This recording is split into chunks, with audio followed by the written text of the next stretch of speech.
Welcome to How You Livin', a transformative podcast featuring best-selling author, inspirational speaker, and minister, Dr. Rick Rigsby. And now, Dr. Rick.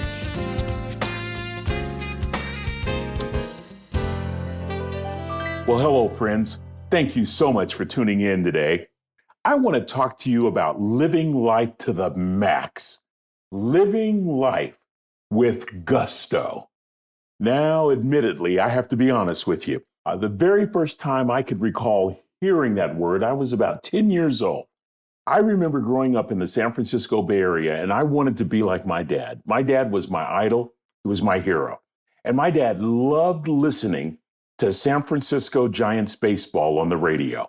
And so I would listen to San Francisco Giants baseball on the radio just to be with my father.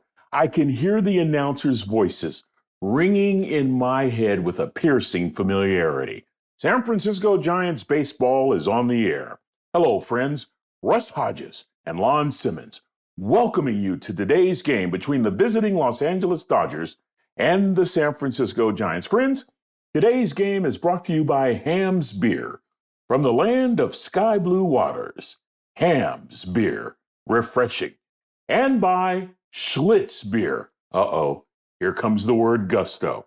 It was in a Schlitz Beer commercial titled Go for the Gusto.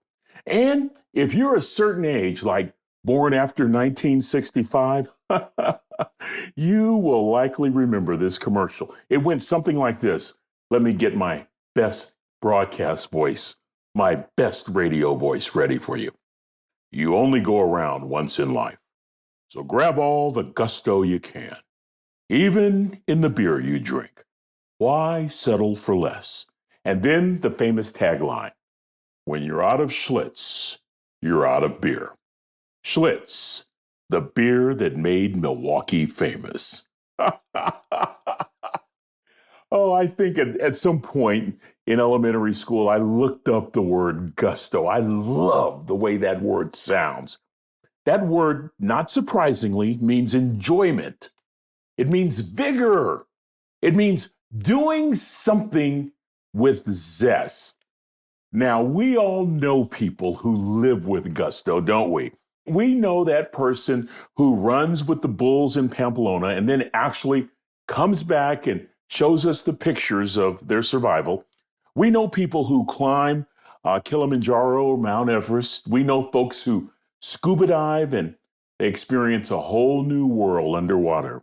We know people who are simply moved to tears by something they see in nature or by a beautiful piece of music. I know many people who love off-roading or four-wheeling or dirt biking. I know people who have learned a new language at 60. They learned a ballroom dance at 70. They teach a yoga class at 80. They even jump out of an airplane at 90. These folks are just going for it. They're living life with enjoyment. They're living life with vigor. They're living life with zest. They're living life with gusto. Every single day is an adventure. They're willing to push beyond their comfort zones. They're not afraid to do things that scare them. No pun intended there. You know, I think we admire these people. I think many of us wish we had more gusto in our lives, and it is certainly possible for that to happen. And this is the point that I really want to make. You define gusto in your own terms for your own life. It may not be jumping out of an airplane or climbing to the top of a dormant volcano. It might be taking a class. It might be learning how to garden. It might be discovering the beauty in bird watching.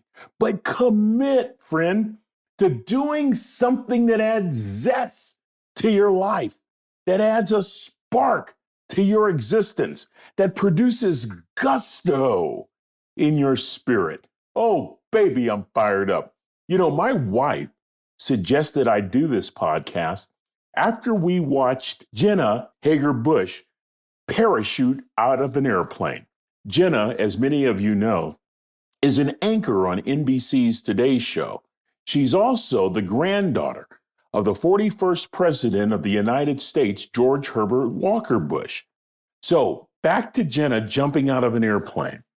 She traveled nearly 2 miles up in the air, that's about 10,000 feet, to parachute with the exact same team that her grandfather would parachute with, the United States Army's Golden Knights. The landing target, the new National Museum of the United States Army in Fort Belvoir, Virginia.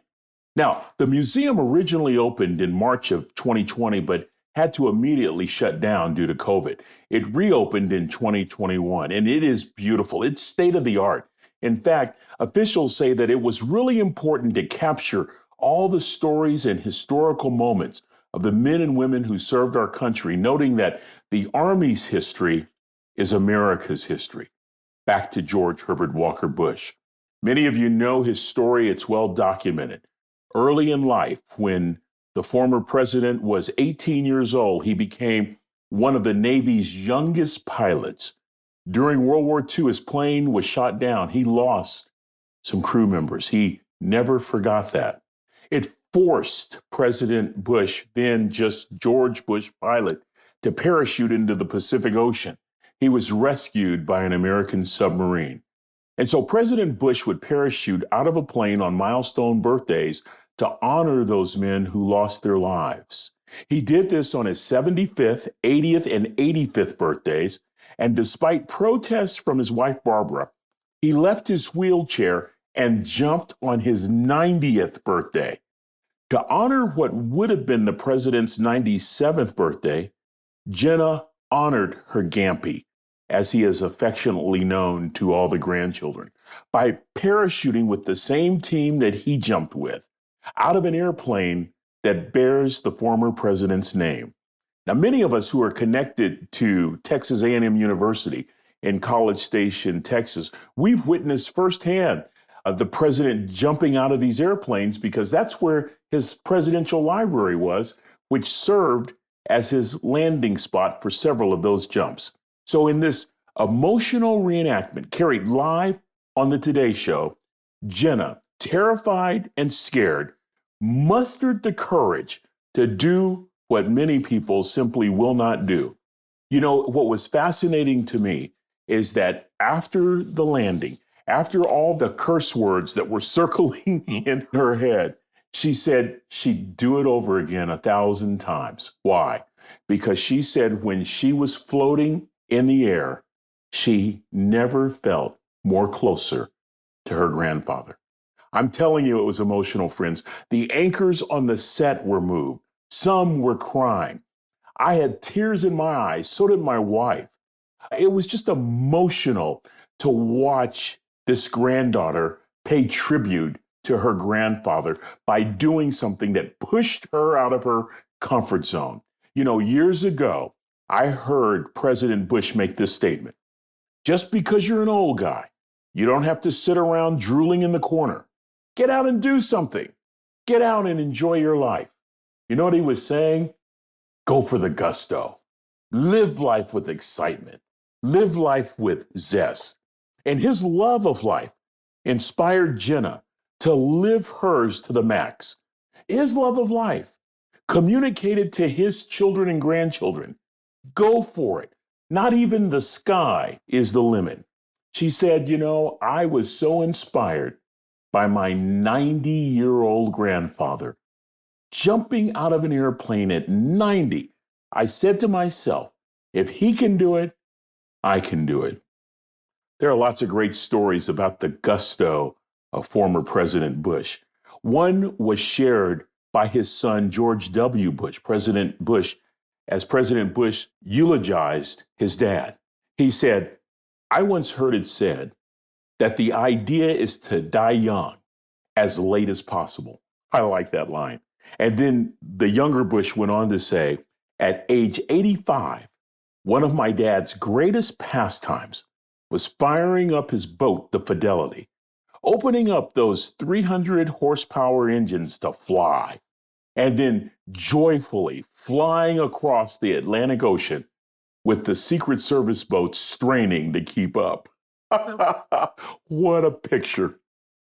George Herbert Walker Bush may mean many things to many people, but I think we can all agree the man lived with gusto to the very end of his life. Here's the question. Could your life use a boost today? Could your life use a bit more gusto? Remember, gusto is not reserved for the privileged. In fact, it costs absolutely nothing. It's an attitude. It's a state of mind.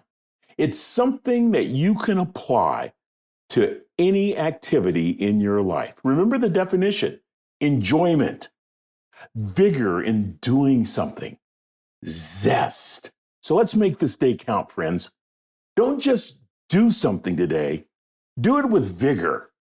Do it with enjoyment. Get all the gusto you can out of this day. Oh, baby, what a great challenge. I hope it's a challenge that lifts your spirits and pushes you out of your comfort zone. Well, friends, that's going to do it for this episode.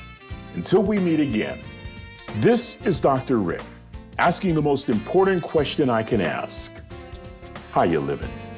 Are you ready to make an impact in your world right now? Do you want to stop existing and start living your best life right now? Dr. Rick wants to give you the first chapter of his best-selling book, Lessons from a Third Grade Dropout, absolutely free. Just go to www.rickrigsby.com/free gift to get the print or audiobook right now. This is thepodcastfactory.com.